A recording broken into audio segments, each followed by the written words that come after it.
Progressive June, exercise 1 and 2. Get ready, start. Sir, the House would recall that when I introduced the Constitution 64th Amendment Bill, I had said that government intended to bring forward in the monsoon session major legislation relating to the urban local bodies. We are now fulfilling that commitment already in common parlance. The bill I introduced in the last session is called the Panchayati Raj Bill, and this the Nagarpalika Bill. Allow me, sir, to us these familiar names rather than the somewhat difficult official titles. The Nagarpalika Bill supplements the Panchayati Raj Bill. The theme of this bill is the same as that of the other constitutional sanctioned for maximum democracy and minimum devolution, even as we see the strengthening of the Panchayati Raj system as the key to eliminating the power brokers from the life of rural India. So, do we see this bill as the key instrument for reducing and eventually eliminating the role of the power brokers in urban India? We see through these bills to vest power in the only place where power rightfully belongs in a democracy, in the hands of the people. In the past few days, we have been said witness to the gravest assault on democracy since the founding of our republic.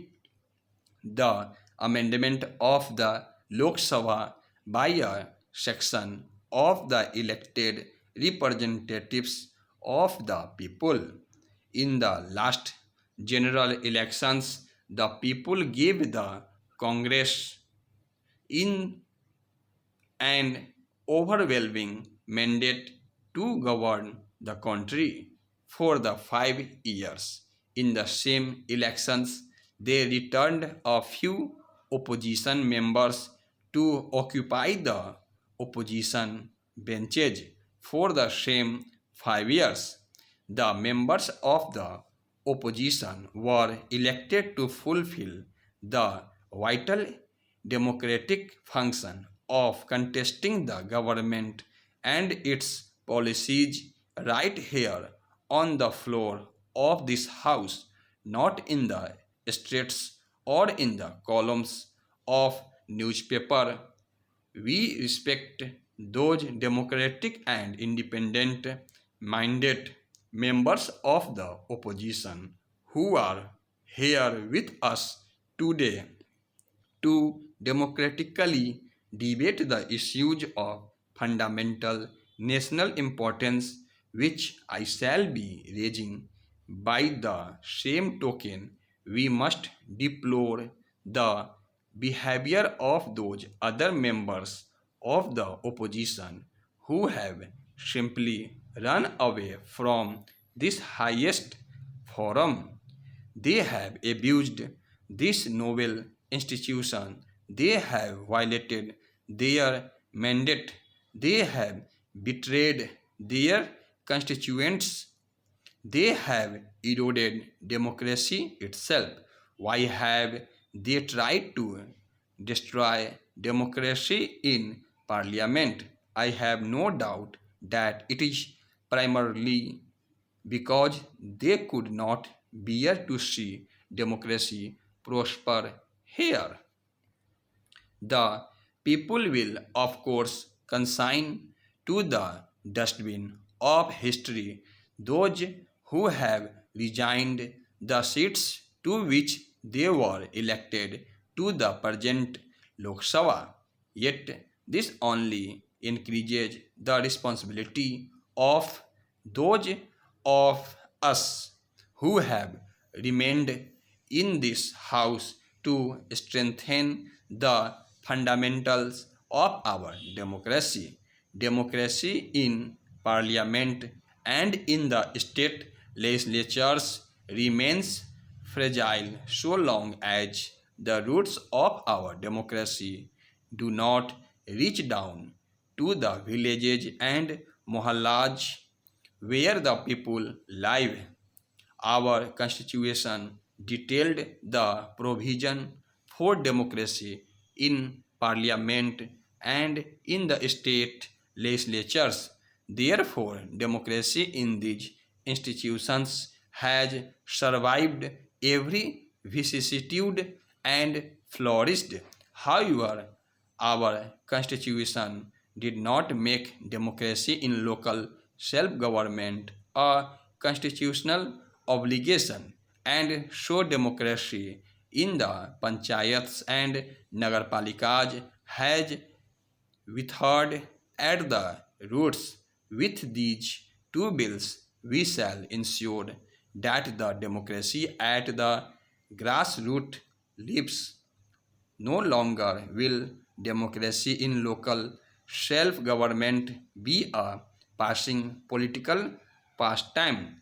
Through these bills, democracy in local self-government because a solemn constitutional obligation and obligation that can be neither outcasted nor flouted for reasons by expediency of indifference.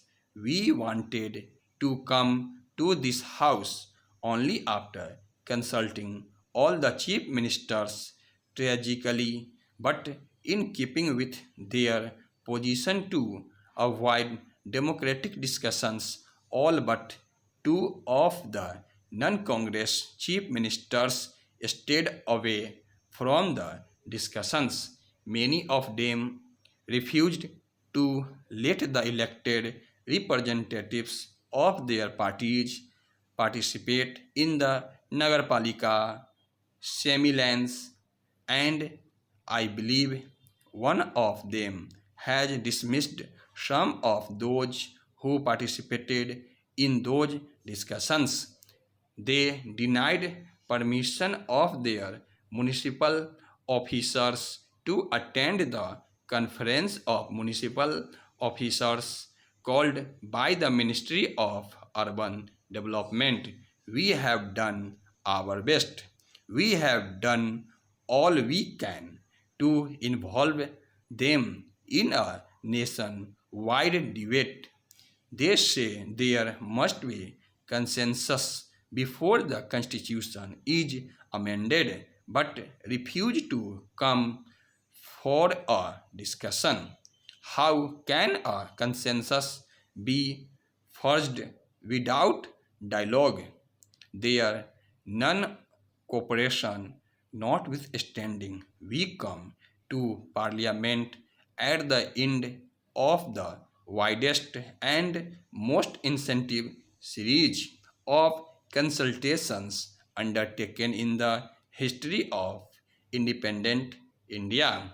I have personally enacted with over of 2500 knowledgeable and experienced persons, most of whom are elected representatives of the people before coming to this house with the Panchayati Raj and Nagarpalika bills.